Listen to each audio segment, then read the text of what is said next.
আসসালামু আলাইকুম বন্ধুরা, কেমন আছো সবাই? আশা করি সকলে ভালো আছো। আবারও এক নতুন ভিডিওতে তোমাকে স্বাগতম। তো ফ্রেন্ডস, আপনারা যা জিক্যাম ব্যবহার করতে চাচ্ছেন খুবই সুন্দর সুন্দর ফটো তোলার জন্য, তো জিক্যাম আপনার ফোনে কোন ভাষাটি সাপোর্ট করবে এবং কোথা থেকে ডাউনলোড করবেন সেটা আপনি অনেকেই করতে পারছেন না। তো তার জন্যই আমাদের আজকে পর্ব। এছাড়া এ ধরনের বিভিন্ন টিপস পেতে অবশ্যই আমার চ্যানেলটি সাবস্ক্রাইব করবেন এবং পাশে বেল আইকনটি বাজিয়ে দিয়ে আমাদের সাথে থাকবেন। তো ফ্রেন্ডস, প্রথমেই আমাদের একটি অ্যাপস প্লে স্টোর থেকে ডাউনলোড করতে হবে।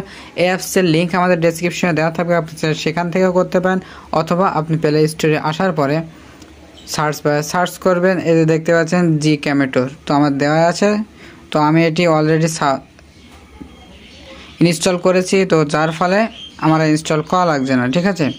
তো আপনি এটি ইনস্টল করে নেবেন, নেওয়ার পরে সরাসরি ওপেন করবেন।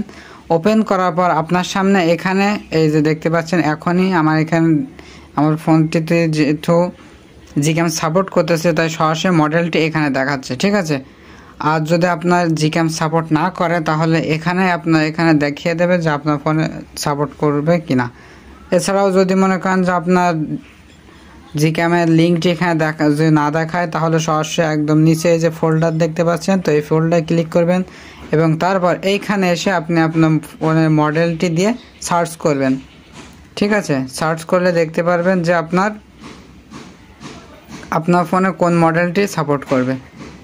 তো ফ্রেন্ডস, আমি ডাউনলোড করতেছি না, আমার জিক্যামটি ডাউনলোড করা আছে তার জন্যই। তো ফ্রেন্ডস, ভিডিওটি যদি ভালো লেগে থাকে তাহলে অবশ্যই একটি লাইক করবেন এবং কমেন্টের মাধ্যমে জানাবেন ভিডিওটি আপনার কেমন লাগলো। আজকের ভিডিওটি এ পর্যন্ত, দেখা হবে আবার কোনো নতুন ভিডিওতে। সুতরাং সে পর্যন্ত ভালো থাকুন, সুস্থ থাকুন, আল্লাহ হাফেজ।